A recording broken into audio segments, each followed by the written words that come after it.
नमस्कार, one TV के हिंदी समाचार में आप सबों का स्वागत है। मैं शहबाज। आगे बढ़ने से पहले देखेंगे हेडलाइंस। संगारेड्डी में विध्वंस गतिविधियों के खिलाफ जग्गारेड्डी की कड़ी चेतावनी, हैदरा को नहीं दी जाएगी अनुमति।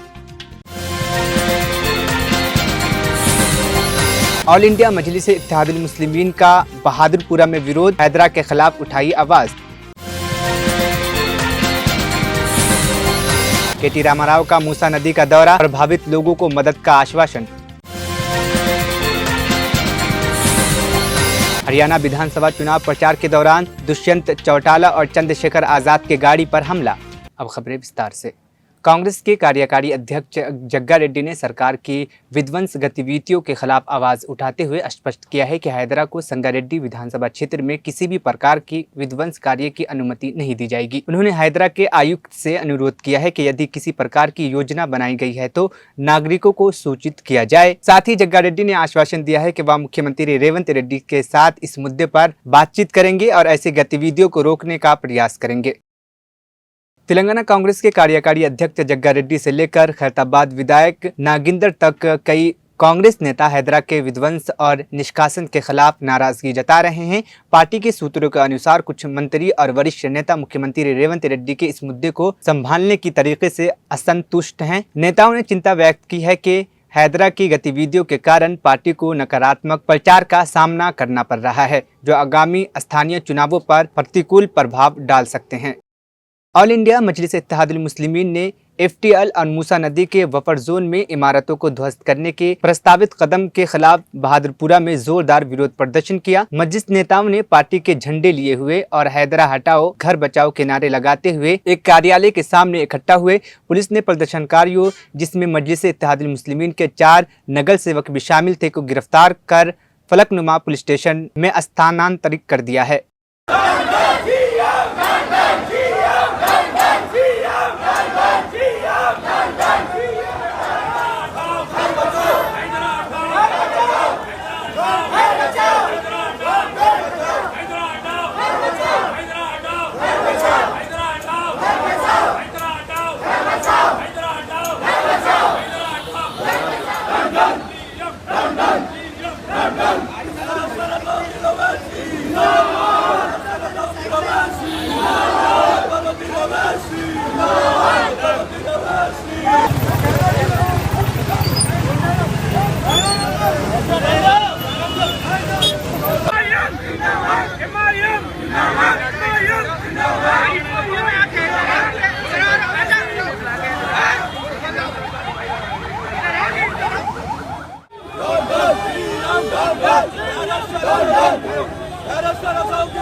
भारत राष्ट्रीय समिति के कार्यकारी अध्यक्ष और पूर्व मंत्री केटी रामाराव ने मूसा नदी के विभिन्न इलाकों का दौरा किया और प्रभावित लोगों से मुलाकात की, जहां उन्होंने आश्वासन दिया है कि उनकी पार्टी हर संभव मदद करेगी। प्रेस कॉन्फ्रेंस में उन्होंने बुद्ध भवन का जिक्र किया, जो हैदरा के सहित कई सरकारी एजेंसियों के कार्यालय का स्थान है और हुसैन सागर एफटीएल के अंतर्गत आता है। उन्होंने तेलंगाना में बनते अजीब माहौल पर चिंता व्यक्त की, जहाँ रेवंत रेड्डी सरकार को बीजेपी का पूरा समर्थन प्राप्त है। केटी रामाराव ने इस दोस्ती को अजब प्रेम की गजब कहानी बताते हुए कहा कि ऐसी मिसाल कहीं नहीं मिलती। उदाहरण देते हुए उन्होंने कहा कि राहुल गांधी अडानी के खिलाफ बोलते हैं, जबकि रेवंत रेड्डी उन्हें अपना दोस्त मानते हैं, और रेवंत रेड्डी उन लोगों को अपना भाई मानते हैं जिन्हें राहुल गांधी चोर चौकीदार कहते हैं। आज हैदराबाद में मूसा नदी के इतराफ में आज जो एक माहौल छाई है, जिसमें करीब 1 लाख हमारे भाई और बहन आज बेघर होने वाले हैं। उनके दुख और दर्द समझने के लिए हमारी पूरी टीम, आज बीआरएस की सीनियर लीडरों की टीम आज यहाँ पे आई है हैदरगुड़े पे। इसके बाद हम लोग किशनगुड़ा भी जा रहे हैं। किशन बाग भी जा रहे हैं। बस हम रेवंत रेड्डी हुकूमत से एक ही चीज पूछना चाहते हैं। आपने वादा किया था कि 6 गारंटी अमल करेंगे 100 दिन के अंदर। आज क्या हो गया आपके 6 गारंटी का? किसने पूछा आपको कि 1,50,000 रुपया खर्च करो और मूसी को डेवलप करो? कौन सी प्रजा आपसे पूछी? कौन से भाई हमारे, कौन से बहन हमारे हैदराबाद के आपको रिक्वेस्ट कर रहे हैं कि आप ये काम करो? आप पहले अमलावरी करो, किसानों के बारे में जो आपने वादा किया वो करो, गरीबों के वास्ते जो जो आपने हामी दिए थे, जो जो आप वादा करे थे उसको अमल करो। ये सब छोड़ के आप आज मूसी नदी के पीछे इस वास्ते पड़े क्योंकि आपको फिक्र है पैसे कमाने की, आपको फिक्र है रिजर्व बैंक बनने की, आपके ऑल इंडिया कांग्रेस कमेटी के वास्ते। इसलिए हम रेवंत रेड्डी गवर्नमेंट को एक चेतावनी देना चाहते हैं, आप कुछ भी कर लो, इन गरीबों के साथ, इन मजबूर लोगों के साथ आज बीआरएस पार्टी खड़ी है। आपके जो बुलडोजर आएंगे तो उनके सामने हम खड़े रहेंगे और किसी भी हाल में आज आपकी जो चाल है इतने लोगों को, करीब करीब 1 लाख लोगों को बेघर बनाने की, इसको नहीं चलने देंगे। हम बस यही पूछना चाहते हैं आपसे, पहले जो आप गरीबों को वादा करें वो सब अमल करो, बाद में पब्लिक हियरिंग रखो। गरीबों के पास आप खुद चल के आओ। आपके मिनिस्टर आज गरीबों की तौहीन कर रहे हैं, इंसल्ट कर रहे हैं, ये अच्छी बात नहीं है आपके लिए।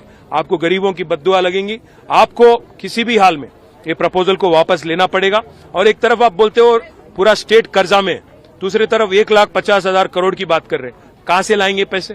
वर्ल्ड बैंक से लाएंगे? कहां से लाएंगे?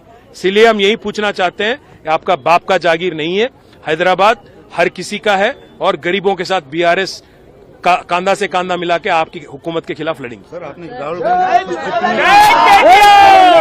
राहुल गांधी कहते हैं कि हरियाणा यूपी में बुलडोजर राज नहीं चलेगा। मैं पूछना चाहता हूं राहुल गांधी, आपका चुनाव आयोग ने डेरा सच्चा सौदा प्रमुख गुरमीत राम रहीम की पेरोल अर्जी को शर्तों के साथ मंजूरी दे दी है। पेरोल अवधि के दौरान उन्हें हरियाणा में प्रवेश करने से रोका गया है और वह किसी भी चुनाव प्रचार गतिविधियों में भाग नहीं लेंगे। इसके अलावा गुरमीत राम रहीम सोशल मीडिया के माध्यम से भी चुनाव प्रचार में शामिल नहीं हो सकते। आयोग ने यह स्पष्ट किया है कि यदि इन शर्तों का उल्लंघन किया गया तो उनकी पैरोल तुरंत रद्द कर दी जाएगी। हरियाणा विधानसभा चुनाव के लिए प्रचार कर रहे जेजेपी के चीफ दुष्यंत चौटाला और आज़ाद समाज पार्टी के नेता चंद्रशेखर आज़ाद की गाड़ी पर हमला हुआ है। दोनों नेता सोमवार 30 सितंबर रात एक रोड शो में शामिल थे जब उनकी गाड़ी को निशाना बनाया गया। हमले के बाद दुष्यंत चौटाला ने कहा, मैं पुलिस को जांच के लिए 1 घंटा दे रहा हूं, हमला करने वालों को पकड़ें, सिर्फ FIR मत करें। वहीं चंद्रशेखर आज़ाद ने पुलिस पर सवाल उठाते हुए कहा कि मेरे ऊपर हमला हो गया, इसकी जिम्मेदारी कौन लेगा। पुलिस ने मामला दर्ज कर लिया है और जांच शुरू कर दी है। पुलिस का कहना है कि रोड शो के दौरान अज्ञात लोगों ने गाड़ियों पर पथराव किया था।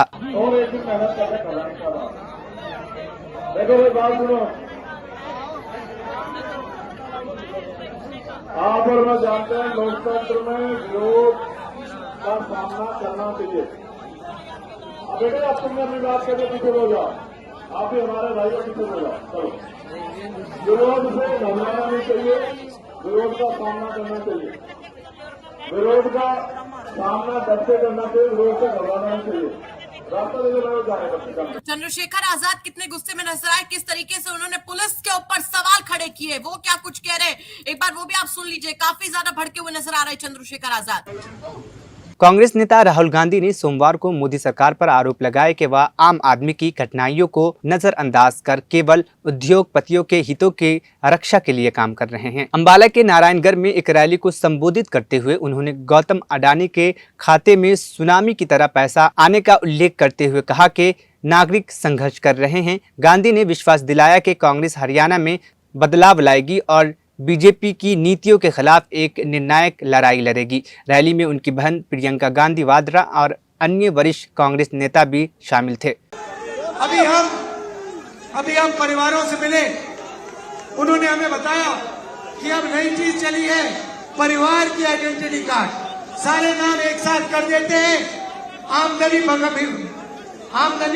बदल देते हैं, जो भी आमदनी लिखनी होती है लिख देते हैं और सरकारी स्कीमों से आपके नाम हटा देते हैं, सरकारी नौकरियों से आपके नाम हटा देते हैं। मैं पूछना चाहता हूं, 20 लाख सरकारी रोजगार आज खाली पड़े हुए, हरियाणा सरकार ने हरियाणा के युवाओं को ये रोजगार क्यों नहीं दिया?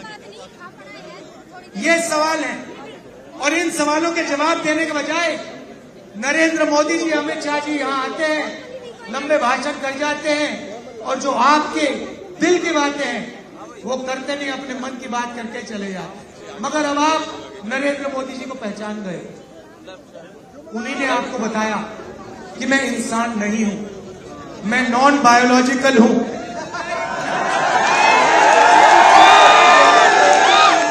मैं नॉन बायोलॉजिकल हूं, आप लोग इंसान हो, हिंदुस्तान के नागरिक इंसान हैं, मैं इंसान नहीं हूं। मेरा तो नरेंद्र मोदी का सीधा डायरेक्ट भगवान से कनेक्शन है। ऊपर से वो कहते हैं, मुझे ऑर्डर देते हैं, मैं करता हूं। पता नहीं कैसे भगवान है, सारे के सारे ऑर्डर नरेंद्र मोदी जी को अदानी जी की मदद करने के लिए दे रहे हैं। जो भी वो करते हैं अरबपतियों के लिए करते हैं, किसानों के लिए नहीं करते हैं। इसीलिए हमने निर्णय लिया है, जैसे ही यहाँ पे कांग्रेस पार्टी की सरकार आएगी, पहला काम हम मिनिमम सपोर्ट प्राइस किसानों को देने जा रहे हैं। महिला के हर बैंक अकाउंट में, महीने के हर गरीब महिला के बैंक अकाउंट में महीने के 2000 रुपए हम डालने जा रहे हैं। 2 लाख युवाओं को हम हरियाणा सरकार में नौकरी देने का काम करेंगे और ये नौकरियां हर वर्ग को, हर जात को न्याय के साथ मिलने जा रही है। जाति जनगणना का मैंने वायदा किया है, कांग्रेस पार्टी ने वायदा किया है, हरियाणा में जाति जनगणना करेंगे, दूध का दूध, पानी का पानी हो जाएगा। कौन किसकी कितनी आबादी है सबको पता लग जाएगा। ये मैं आपसे कहना चाह रहा था। आखिरी बात 2 चीजें कहना चाहता हूं। ये छोटी छोटी जो पार्टियां हैं ये सब बीजेपी के कंट्रोल में है। लड़ाई कांग्रेस पार्टी और बीजेपी के बीच में है। कांग्रेस पार्टी को पूरा समर्थन दीजिए, यहाँ पे कांग्रेस पार्टी की सरकार लाइए और ये जो आपके जेब में से हर रोज अरबपतियों के लिए पैसा छीना जा रहा है, ये बंद कीजिए। हम आपके जेब में पैसा डालना चाहते हैं, किसानों के जेब में, मजदूरों के जेब में, छोटे दुकानदारों के जेब में हम पैसा डालना चाहते हैं। ये काम हम पूरा करके दिखाएंगे। धन्यवाद, जय हिंद, नमस्कार। कांग्रेस पार्टी के काम देखो, जमीन अधिग्रहण बिल, किसको फायदा हुआ? अरबपतियों को फायदा हुआ, किसानों को फायदा हुआ। मनरेगा, भोजन का अधिकार, भट्टा पर सॉल्व। हमारा लक्ष्य है कि अगर अरबपतियों का कर्जा माफ हो तो फिर किसानों का भी कर्जा माफ हो, मजदूरों का भी कर्जा माफ हो, गरीबों का भी कर्जा माफ हो। हम न्याय चाहते हैं। हमारा कहना है कि ठीक है भैया, अगर उनका करना है तो फिर इनका भी करो, अगर इनका नहीं कर रहे हो फिर उनका नहीं करो। न्याय होना चाहिए। हम ये भी नहीं कह रहे हैं कि उनको फायदा नहीं मिलना चाहिए, फायदा सबको मिलना चाहिए, रिस्पेक्ट सबकी होनी चाहिए और जो मेहनत करता है उसको उसकी मेहनत का फल मिलना चाहिए। बॉलीवुड एक्टर गोविंदा को आज सुबह पैर में गोली लग गई जब वह अपनी पिस्तौल साफ कर रहे थे। घटना सुबह 4:45 बजे हुई जब वह कोलकाता जाने के लिए रवाना होने वाले थे। पिस्तौल गिरने से मिसफायर हो गया, जिसके चलते उन्हें गंभीर चोट आई है और काफ़ी खून बह गया। तुरंत अस्पताल ले जाया गया जहां उन्हें 24 घंटे तक आईसीयू में रखा जाएगा। हालांकि अब गोविंदा खतरे से बाहर हैं और उनकी हेल्थ को लेकर उनकी बेटी और उनके मैनेजर ने पहले ही सकारात्मक रिएक्शन दिया है। गोविंदा ने खुद भी अपनी स्थिति की जानकारी दी है, जिसके चलते फैंस ने राहत की सांस ली है। उत्तर प्रदेश में केरला एक्सप्रेस एक बड़े हादसे का शिकार होने से बाल बाल बच गई। रेल प्रशासन की गलती के चलते ट्रेन को ललितपुर के पास टूटी पटरी पर दौड़ा दिया गया। ट्रैक पर काम कर रहे रेल कर्मियों ने ट्रेन को रोकने के लिए लाल झंडी दिखाई, लेकिन तब तक ट्रेन के 3 कोच टूटे हुए ट्रैक से आगे निकल चुकी थी। इस घटना ने सुरक्षा मकानों पर सवाल उठाया है और जांच की मांग जारी है। बिहार के दरभंगा जिले में कोसी और सीतामढ़ी में बागमती नदी सहित 4 जिलों में 7 स्थानों पर नदियों के तटबंध टूटने से बाढ़ की स्थिति और बिगड़ गई है। शनिवार और रविवार को बीरपुर और वाल्मीकि नगर बैराज से भारी मात्रा में पानी छोड़े जाने के बाद उत्तरी, दक्षिणी और मध्य बिहार में बाढ़ की चेतावनी जारी की गई थी। हालांकि सोमवार की सुबह गंडक और कोसी नदियों पर बने बैराज से अपेक्षाकृत कम पानी छोड़ा गया। उत्तर बिहार में बाढ़ से स्थिति चिंताजनक बनी हुई है और प्रभावित क्षेत्रों में राहत कार्य तेजी से चलाए जा रहे हैं। मालपुर थाना इलाके में बांध का तटबंध था, वहाँ पानी ओवर टॉप कर गया। बेसिकली जो नदी का लेवल था वो बांध के लेवल से 1.5-2 फीट ऊपर हो गया। उसके कारण पानी जो है उसको तोड़ते हुए बांध को किरतपुर के हमारे जो 8 प्रखंड हैं उसके 8 पंचायत हैं किरतपुर प्रखंड, उनमें पानी गया है और गौरा बौराम का हमारा एक पंचायत का 1-2 वार्ड है उसमें पानी गया। आखिर में हेडलाइंस फिर। संगारेड्डी में विध्वंस गतिविधियों के खिलाफ जग्गारेड्डी की कड़ी चेतावनी, हैदरा को नहीं दी जाएगी अनुमति। ऑल इंडिया मजलिस इत्तेहादुल मुस्लिमीन का बहादुरपुरा में विरोध, हैदरा के खिलाफ उठाई आवाज। केटी रामाराव का मूसा नदी का दौरा, प्रभावित लोगों को मदद का आश्वासन। हरियाणा विधानसभा चुनाव प्रचार के दौरान दुष्यंत चौटाला और चंद्रशेखर आजाद के गाड़ी पर हमला। 1 TV हिंदी समाचार यहीं पर खत्म हुआ। मुझे दीजिए इजाजत, फिर होगी कल मुलाकात।